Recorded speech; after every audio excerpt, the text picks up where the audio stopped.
Taskar littattafai. Jama'a ma'abuta sha'awar sauraron karance-karancen littattafan Hausa, barkanmu da yau, barkanmu da saduwa a cikin wannan shiri na karance-karancen littattafan Hausa. A yau za mu fara da littafin Gandoki, kuma wannan shiri shine shiri na farko za mu fara kawo muku. Insha Allahu za ku ji mu da shirarwa daban-daban, amma da farko ga abin da littafin yake ɗauke da shi. Sarkin yaƙi Gandoki an nufe shi da tsawon rai da son kutsawa cikin yaƙe-yaƙe da shiga haɗurra, haka kuma dukkan wuraren nishaɗi yana ciki. Shi ba shi tarar a gayyace shi ga komai, duk inda ka ji rugum da shi a tsaka, ba korin komai ba sai don ya kallo ya ba da labari. Don haka ake ce masa na garba katsalandan ba da ruwanka ba, amma al'adarsa baya son yin ƙarya, sai dai ya gani da idonsa ko kuwa ya kauce ta jinsa. Saboda haka ya himmatu shiga malamai don neman taimako da gudun ɓacin rana. Ya ƙoshi da kaudabara da tauri da kaskaifi da sagau da zana da badufu da kuma gashi gwani ne na bauɗiya, kamar a ce ya fi kowa.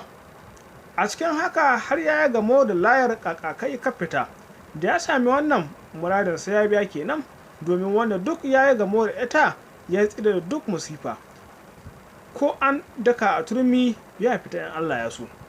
Wata rana ya tara yara yana zana musu yaƙoƙin da ya halarta duka. Ya ce musu da shi Shehu ɗan Fodiyo ya yi yaƙi a Alƙalawa da Alwasa da Tsuntsuwa da sauran irinsu. Tafiyar sarkin musulmi Bello birnin Gwari zamanin Shehu da shi a tsakani, dukkan jihadin da Fulani suka mallaki ƙasar Hausa da shi a ciki. Shi ne kanwa uwar gami cikin basasar Kano da ya mutsin Malam Halilu a Bauchi. Da Umaru na Gwamatse ya fita yaƙe-yaƙensa har ya bi da Basawa da Kamukawa da Karkarawa da Gwarawa da shi a ciki. Komawar Ibrahim sarkin Sudan na Kwantagora birnin Gwari zamanin sarkin Gwari Barau da shi ciki, shi ne wanda ya kori sarkin Maraɗi da Hasau, waɗanda Gwarawa suka gayyato.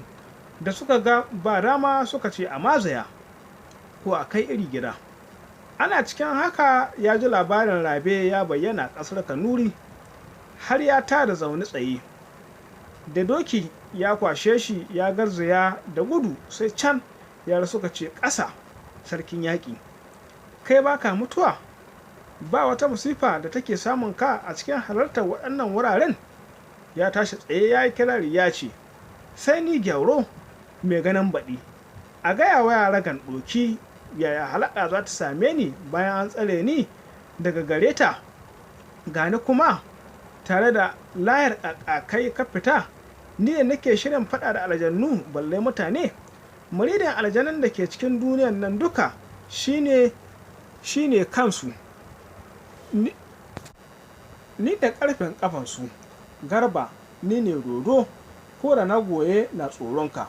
Ya ce akwai wanda ya fi wannan, shine yakin da muka yi da Nasara tun suna ƙasa har suka zo kurmi.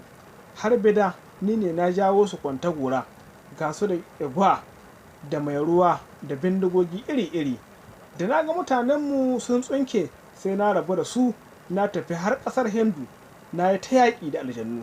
Da dai yara suka ji haka sai suka nace masa, shi dai sai ya ba su labarin yin faɗan da Nasara. Da karon da ya yi da aljannu shi ne abin buƙatarsu, domin kuwa kowa ya fi son ya ji labarin zamanin da yake ciki. Ya ce daidai ne, amma labarin nan kun riga ya kun karanta shi a cikin littattafai. Suka ce duk da haka ba za a yi kamar naka ba, domin ka halarci wuraren da kanka, ka bugi jaki ka bugi taiki, ka san farko ka san ƙarshe, ka san irin labarin littattafan ka kuwa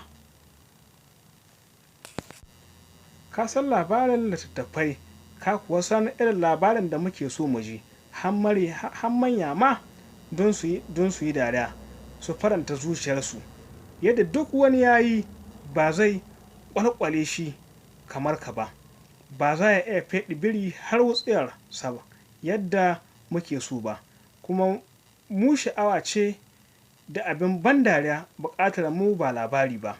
Ya ce haka yake, kun ba da baka ga gwanin harbi, kun yi tambaya ga ɗan gida, kowa ya karkaɗe kunninsa ya sha labari. Jama'a, a nan ne muka kawo ƙarshen wannan shiri, sai dai ku biyo mu domin ci gaba da jin yadda wannan labari ya kaya. Assalamu alaikum.